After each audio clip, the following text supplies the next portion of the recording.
+1 के अंदर fire insurance.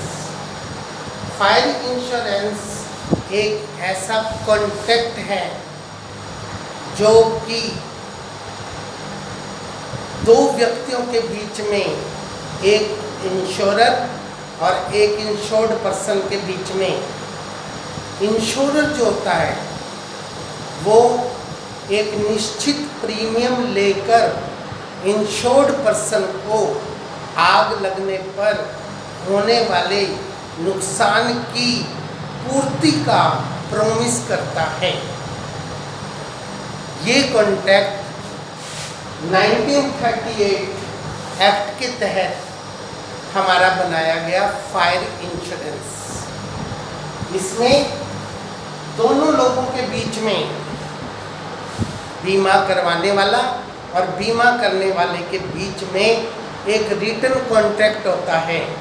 It means जो इंश्योर्ड पर्सन होता है वो इंश्योरर कंपनी को एक निश्चित प्रीमियम देता है और इंश्योरर कंपनी उसको एक रिटर्न में पॉलिसी और डॉक्यूमेंट्स देती है कि अगर इतने रुपए तक इस साल के अंदर अंदर आग के कारण नुकसान हो गया तो वो लॉस हम पूर्ति करने का आश्वासन देते हैं।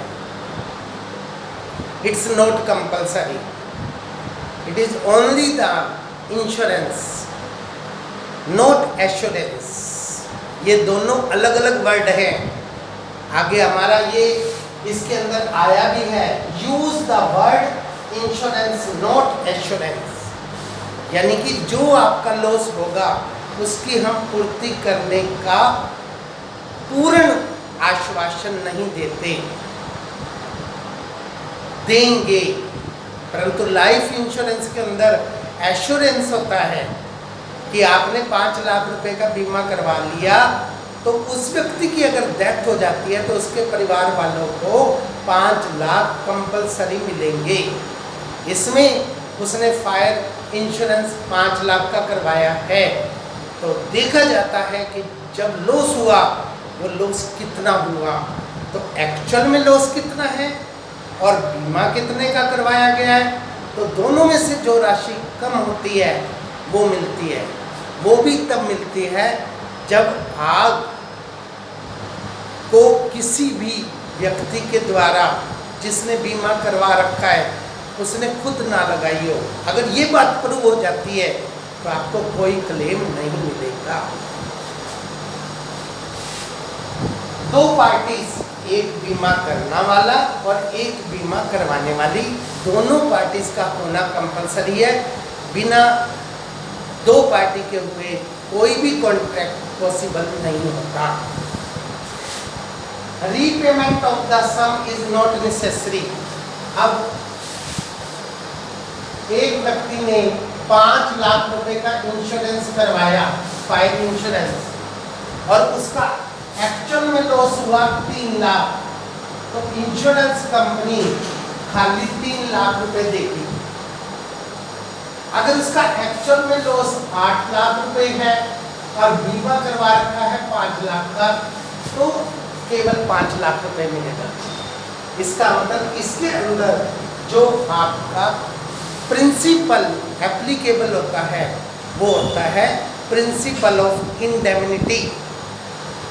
जो आपने बीमा करवा रखा है और जो एक्चुअल में लॉस हुआ है उन दोनों में कंपैरिजन किया जाता है।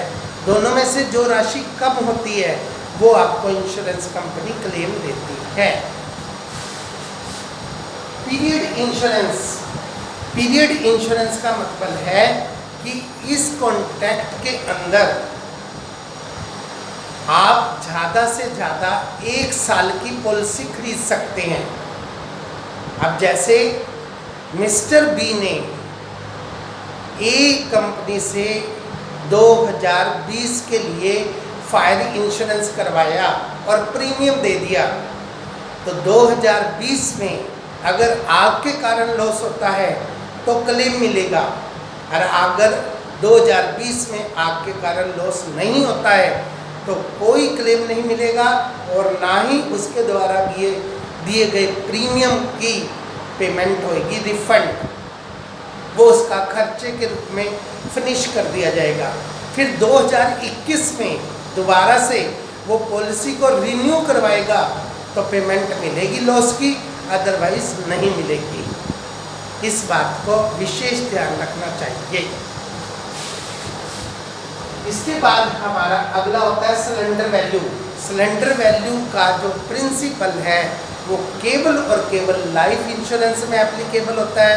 ये मैंने आपको कल भी बताया था। फायर इंश्योरेंस के केस में ये प्रिंसिपल बिल्कुल भी एप्लीकेबल नहीं होता। इसका अर्थ एक बार फिर समझ लीजिए। ए कंपनी से बी व्यक्ति ने अपना 5 लाख रुपए का बीमा करवाया और पेमेंट 1 अप्रैल 2020 को दे दी। वो पूरे साल 31 मार्च 2021 तक की है, परंतु अक्टूबर में बी इस कॉन्ट्रैक्ट को कैंसिल करना चाहता है आफ्टर 6 मंथ्स, और वो कह दे कि आधे पैसे मेरे को वापस कर दो, तो उसको पैसे वापस नहीं होंगे। ये केवल लाइफ इंश्योरेंस में एप्लीकेबल होता है, फायर इंश्योरेंस में एप्लीकेबल नहीं होता। इसके बाद आता है कि हमारा पर्सनल कॉन्टैक्ट। फायर इंश्योरेंस तभी किया जाता है, उसी व्यक्ति का किया जाता है जो व्यक्ति करैक्टर पॉइंट ऑफ व्यू से मार्केट में अच्छे करैक्टर का व्यक्ति है। अब आप कहोगे सर इसमें करैक्टर का रोल क्या है? अगर कोई व्यक्ति करैक्टरलेस है, उससे इंश्योरेंस कंपनी को भी डर लगता है भाई कि आज वो इंश्योरेंस करवा दे और अपने हाथों से ही आग लगा दे पेट्रोल पंप में, अपनी गैस एजेंसी में, तो उसके कारण तो लॉस जो होगा वो इंश्योरेंस कंपनी को भारी मात्रा में देना पड़ेगा और वो प्रीमियम कम मात्रा में देगा, तो बहुत भारी लॉस हो सकता है। इसलिए फायर इंश्योरेंस केवल और केवल उसी व्यक्ति का किया जाता है जो करैक्टर के पॉइंट ऑफ व्यू से बहुत अच्छा होता है, जिसकी मार्केट में गुडविल अच्छी होती है, उसी को ये पॉलिसी प्रोवाइड की जाती है। अदरवाइज इंश्योरेंस कंपनी भी इस रिस्क को उठाने से मना कर देती है।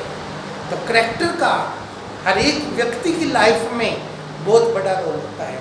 अब आप स्टूडेंट हैं, आप चाहे कितने भी बढ़िया नंबर ले लो, उससे आपका एकेडमिक रिजल्ट कितना भी बढ़िया आ जाए, परंतु अगर स्कूल में प्रिंसिपल ने आपके करैक्टर पर लिख दिया करैक्टरलेस, तो आप कहीं पर भी एडमिशन नहीं ले सकते। करैक्टर का इतना बड़ा रोल होता है। आपने बहुत बड़े बड़े इंटरव्यू, बहुत बड़े कंपटीशन सक्सेसफुली पूरी तरह से पास कर लिए, परंतु लास्ट में आपसे जॉब को देते समय करैक्टर सर्टिफिकेट मांगा जाएगा। अगर आप करैक्टर में वहाँ पर फेल हो जाते हैं तो आपके हाथ से जॉब चली जाएगी।